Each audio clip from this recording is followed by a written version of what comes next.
Hey everyone, I'm Scott Stokely, and this is another course spotlight. First, click the subscribe button down below.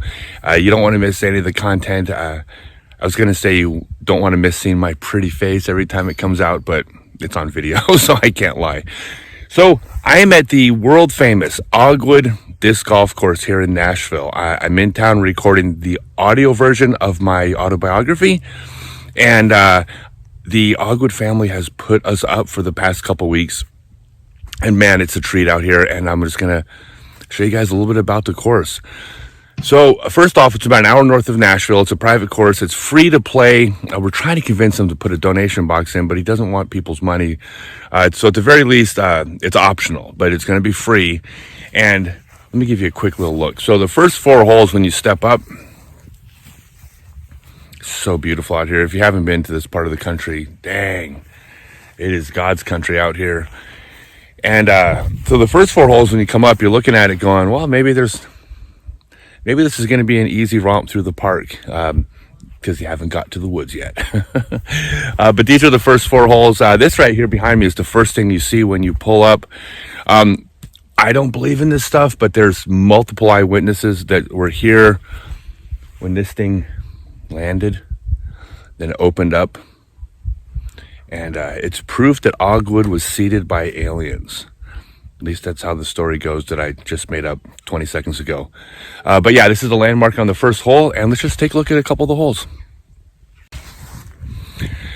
This here is hole 1. This is the barn hole. This course is not full of gimmicks. By the way, especially on private courses, like, I love gimmick holes. I mean, taking advantage of what's out here and using it is what makes disc golf so much fun. I mean, I'm not trying to knock ball golf, but I've noticed their courses all tend to look pretty similar. We don't have that problem in disc golf. We have things like the barn hole. So hole 1, you're throwing into, well, an old broken down barn I hope never falls down. This right here behind me is the Homestead. That is where we have been staying the past several weeks. We've been quarantining super strict, but Philip and Tasha and the family have an entire section of the house completely separated from the rest of the house. We have our own entrance, and been the only sad part about the trip is that we have not been hanging out inside with the family because we've been keeping ourselves distance. But we still feel like we're part of the family. So, oh, and they have 4 dogs too. And I was about to say I'm not the biggest fan of dogs, but I don't want to lose 60% of the people that just clicked subscribe. So I won't say that, but they got some dogs. They're great. So one of the, I think it's an exciting thing about this course is that we are in cave country. There are thousands, tens of thousands of miles of caverns underneath North Tennessee, Southern Kentucky. And at random times, sometimes the ground can just open up and suck you down to Hades if it chooses. And I also heard a rumor about if you go down there, you can float or something. I don't know. Maybe I'll go check it out later. But yeah, that's something you don't get at many disc golf courses. So this right here is the basket of hole 7, the key hole. It is being excavated, and as he is acquiring more telephone poles, he's going to be building, well, a giant keyhole. Just one of the neat locations. It's fun to putt from up above and try to have the disc go out and fade back in the backside. It'll happen once in a while. It's pretty cool. So out here, right before you enter the woods, is something that you'll find at, well, at a lot of private courses, but definitely in the South. That is the location for the Bonfire, and that's because out here, it's not just out here. I mean, disc golf in general, but it's about community and friends and gathering people and just enjoying each other, and a bonfire location kind of comes to the territory. I also think it's great because like, this was weird to me growing up in LA, but I didn't realize that you just cleared out your property and then just burned the wood. But it's a win-win, right? So you're clearing out the golf holes because behind me are the final 11 holes in the woods. And when you clear out the holes, you throw a party and you burn the I guess technically you're burning part of the fairways. I don't know, but it's cool. It's really neat. So this video was going to be just light and fun, just a normal course spotlight, and I was going to make a joke about not too far from here, like 8 miles away, is one of the most famous ghosts in the world, the Bell Witch. And I'm a grown man. I don't believe in ghosts, obviously. But then I got to hole 9.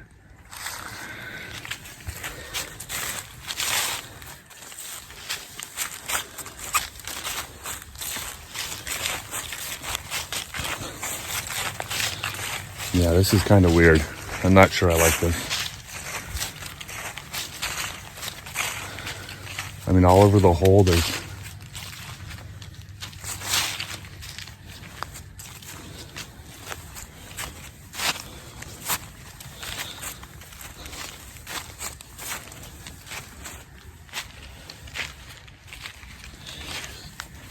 yeah, I don't know what this is all about. This is getting a lot less fun. What was that? Oh, it was just a squirrel. I don't believe in ghosts.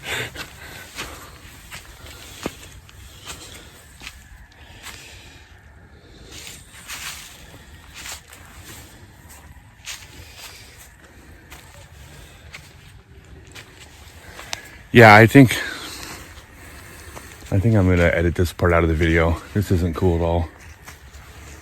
I don't like this. So back here in the woods are just these it's just perfect woods golf. The only thing that he needs more of is just more land to put more holes in, but he managed to get, I believe, 11 holes back here. I mean, you couldn't ask for better variety and fairways. It's all the things you're looking for from woods golf. Throw a bad shot, you're going to struggle. Throw a good shot, you get rewarded. Of course, there's the basket hanging from a tree, which is way cooler than a doll. I'm going to be quiet for a second to see if you can hear this.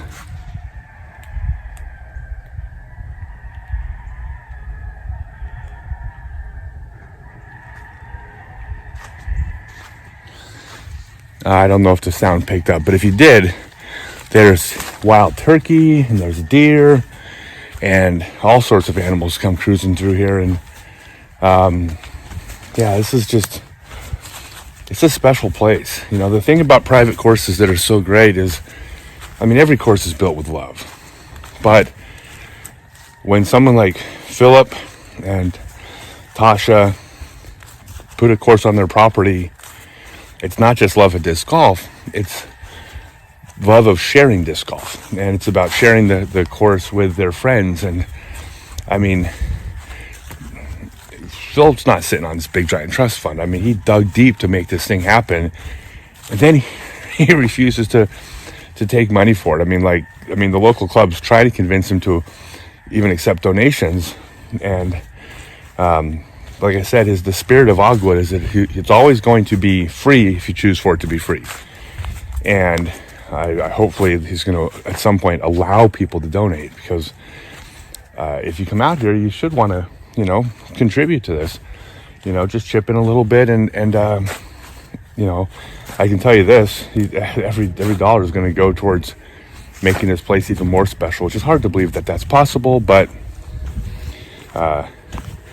I know Phil well enough to know that's exactly what he'll do. So if you're in North Tennessee, definitely come out to Oggwood Disc Golf Course.